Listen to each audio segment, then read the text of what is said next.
don't know my story. They don't know my story. Nope, they don't know my story. This is a place where survivors can be seen and be heard and be loved and be free. A place where no judgment comes into mind. This is your moment to shine. People gon' talk, yeah. And haters gon' say what they wanna say. But keep doing you, girl. Cause there will be a brighter day. People gon' talk, people gonna talk, yeah. And haters gon' say what they wanna say. Hey, tune in to the upcoming video, Who is Alissa RaChelle? I'll be sharing 3 lessons on what I've learned from my past. Hope you enjoy. Hello. I am Alissa Jones, and they call me the Survivor Inspirationalist. And today I just wanted to come to you and first of all, thank you for subscribing or watching my channel. I truly appreciate it. But I'm coming to you today from Chicago, Illinois, and I just wanted to introduce myself, talk about me a little bit, talk about what I do, talk about my why, and really get to know you and you get to know me and what I do and who I am and really why I do what I do. So I'm gonna get started. I am Alissa Jones. I was born and raised in Springfield, Ohio. I am 40 years old and I am doing what I love to do. I was a loan officer for 17 years and decided that I was tired of a 9-to-5. I wanted to do something different, do something a little bit more exciting, and I decided to become a flight attendant. In doing that, I had to make some financial changes and some changes in my life. It was an adjustment because I went from making 6 figures to almost making 4. That's a big adjustment. But let me talk about why I do what I do. I love being a flight attendant because it gives me the excitement to see new things, meet new people, and travel around the world. But also, it keeps me in a positive energy on a day-to-day basis. So I love the fact that I became a flight attendant. I love the fact that I decided to get into a different career to move forward in a different direction. But I want to talk about my early life. My early life, I was 8 years old, and being 8 years old, I had a 2-parent home. And in that 2-parent home, I was the happy, bubbly little girl. And at the age of 8, going into being 9 years old, that changed for me. My parents decided to get a divorce. And if you know anything about a divorce, when your parents decide to divorce, the children go through it too. And that was my situation. And so as my mother went through the divorce, she really worked on me hating my father. You know, it's those things where the kids become in between the relationship of the mother and father. And so that was my life. So as my mother went through those emotions, went through the divorce, she became financially unstable. And with doing that, she rented out the basement of our home and allowed a man to come into the home and rent a room from us. That man became my biggest nightmare. That man became my worst fear because he sexually molested me. That went on for several years, and even though after time went on, I shared it with my mother, there was a sense of her not believing me. There was a comment that she made that really hurt my heart, and it was because the man paid rent. He also started buying me things, which was things to keep me quiet. She basically said, well, with this happening and because of you, we're not going to be able to do the things, and you're not going to be able to get the gifts that you were getting.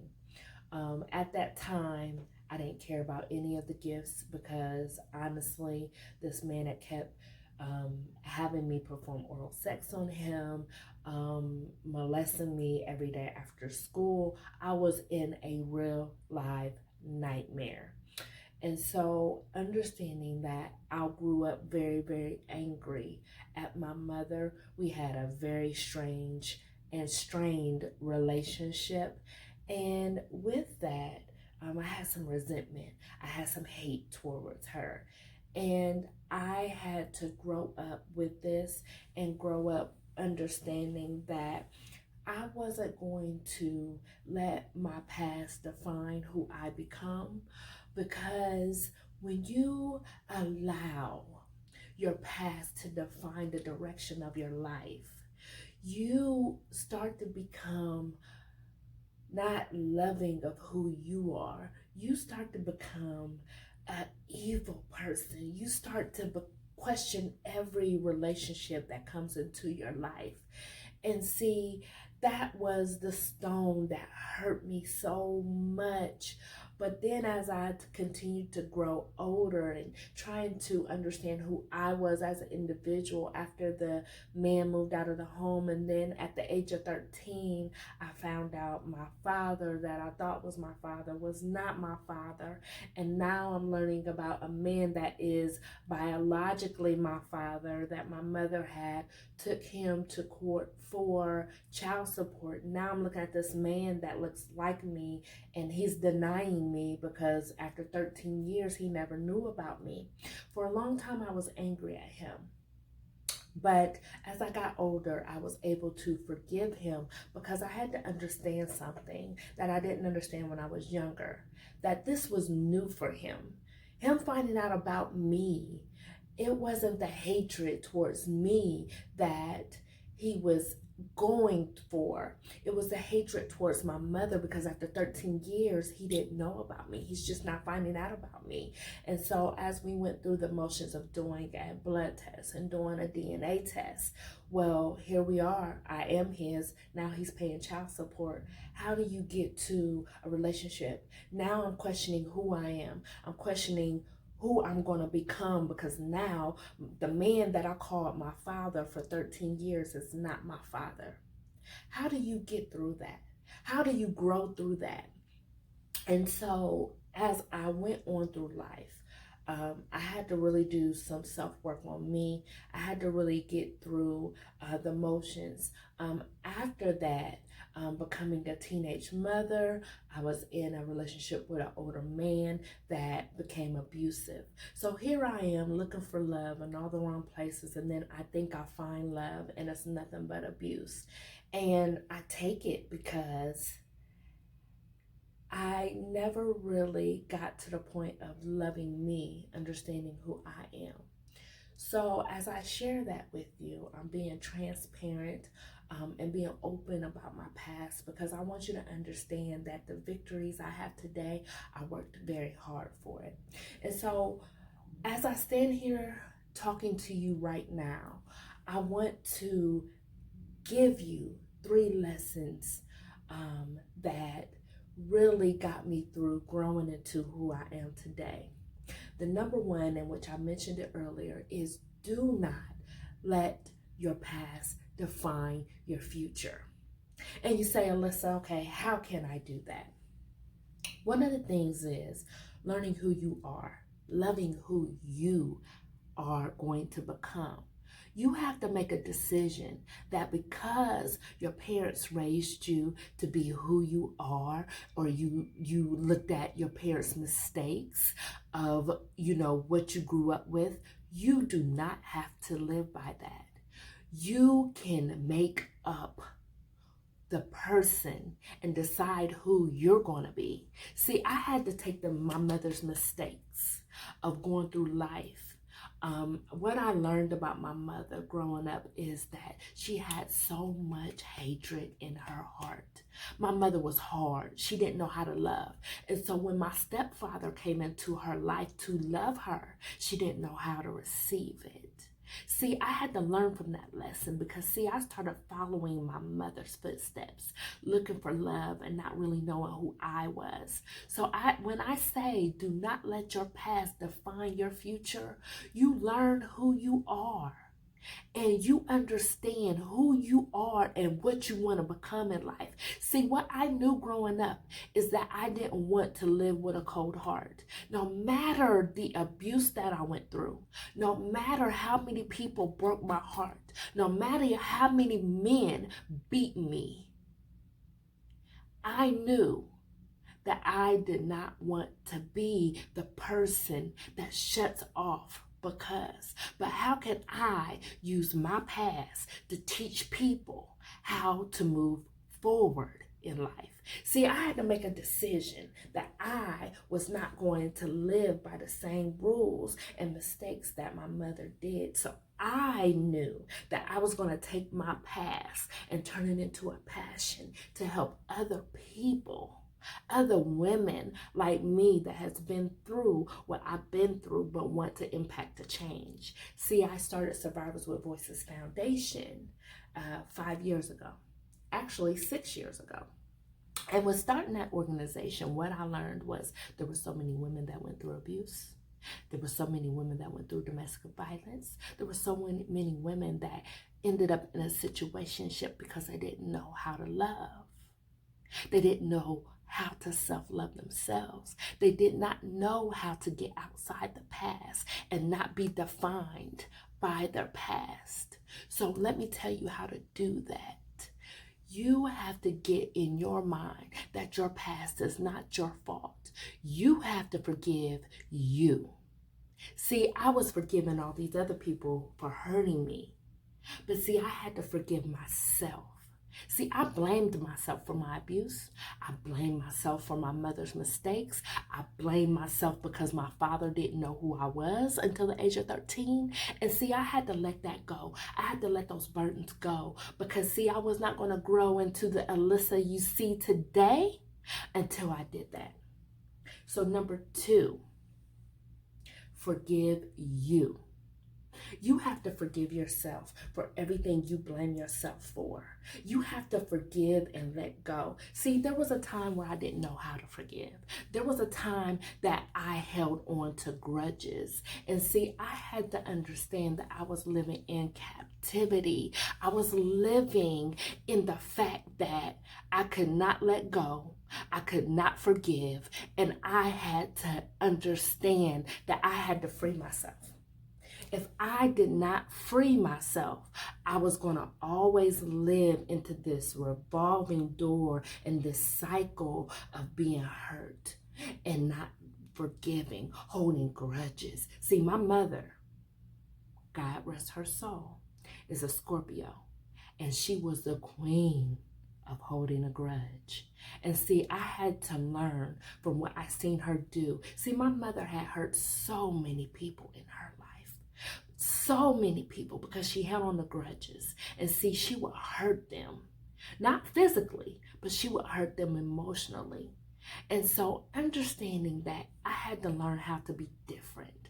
I had to learn how I had to let go of that. I had to forgive me. I had to rebuild myself on everything that I had been taught, everything that I had learned, because see, I have children and I want it to be different. And sometimes you continue to make the same mistakes that you had learned over the years. But once you realize that it's a mistake, you have to learn from it and grow from it. But I will tell you, you have to forgive and let go. That was one of my hardest lessons to learn, was to forgive and let go, because that's how you can grow. That's how you can move forward in life. Number 3, you have to understand that no matter what you've been through, no matter what you've been through, you have to grow through the lessons. Life is an experience. And see, a lot of times we get to the place where we don't want to start over. And starting over for us means the end of the world. I read a quote and it said, "You do not be afraid to start over, because this time you're starting over from experience." And when I thought about that, I said, man, all the things that I've been through in my life, all the relationships that I've been through, I have the experience to change the narrative. See, you got to change the narrative and do not be defined by your past, but more importantly, by what people think, by what people say, because when you do that, you grow through the lessons. It's called maturity. And see, I had to get mature and understand that once you grow through the lessons, you know better and you do better. See, when you grow, the little stuff that bothers you don't bother you any longer, because see, now you have peace. You're growing to a place of peace. And when you grow to a place of peace, nobody can disturb that unless you let it. See, the biggest thing is you have to understand that nobody can get to you because they can't reach you. You have to be so high on a level of positivity that can't nobody bring you down to where you came from. But I will say the important piece of that is bringing people along with you. Whatever you've been through in your life, do not be afraid to turn it into a lesson. Do not be afraid to share what you learned to grow somebody else. See, I've been through a lot in my life. I've been through a lot of pain. I've been through a lot of heartache. But when you look at me, I do not look like what I've been through. And I will continue not to look like what I've been through. Because see, God has blessed me to anything that I have been through in my life. I used to ask God, why me? I used to ask him, why me? I used to lay in that bed and just cry to God, why me? Why do I gotta go through this? Why do I gotta go through this abuse? Why do I gotta get sexually molested? Why me? And it took me years to understand that God was saying, why not you? Why not be the voice?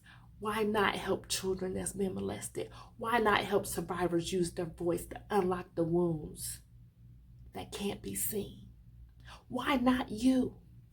So I'm looking at you today and I'm asking, why not you? Why not you share your voice and your testimony to empower the next survivor? Your past is somebody's present, and they are waiting on you. They're waiting on you so they could be set free. See, a lot of people live in silence. I used to live in silence. But there came a day where I said, I will no longer live in the shame and the guilt of what an abuser did to me. I will no longer live in the shame and the guilt that the father that I thought was my father wasn't my father. See, February 14th of this year, my world changed because my stepfather passed away. He was my heart. He was the man in my life that loved me.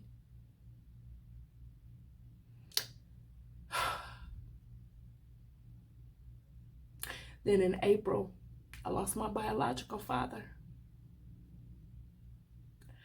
And I can't tell you how glad I am and proud I am of myself for forgiving him, having a relationship with him, because I don't know what I would have done if he would have passed, and I didn't. So when I sit here and tell you forgiveness is important, this isn't nothing that I have not done in my life. to lose your stepfather and your father 2 months apart, that was hard for me to deal with. Thomas was the first man that told me he loved me. Thomas was the man that I shared everything with. He was my best friend. Losing him on Valentine's Day this year broke me.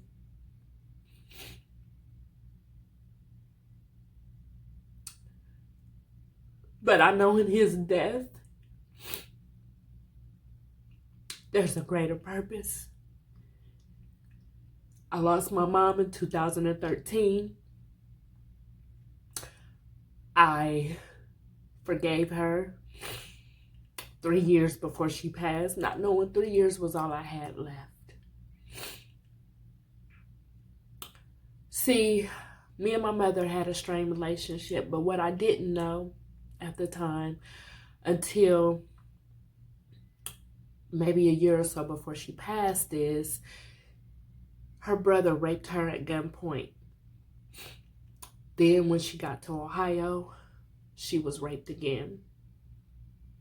So when I talked about my mother being cold and shut off and not knowing how to receive love, that was why. And I was mad at her and angry at her for all those years, not understanding her story. My mother did and raised me the best way she knew how. And when she passed, that's when I started my organization, Survivors with Voices. Because see, I had a new light, I had a new vision, and I'm glad we was able to get to a place of forgiveness, because I was able to understand her story. So when it happened to me, because nobody protected her, she didn't know how to protect me. How do you deal with that? She didn't know how to protect me.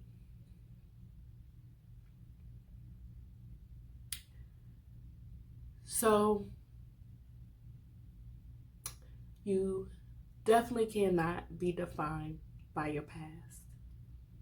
You definitely have to forgive and let go. And you definitely have to grow through your lessons. If you don't get anything else from this video, I want you to get the fact that you are beautiful.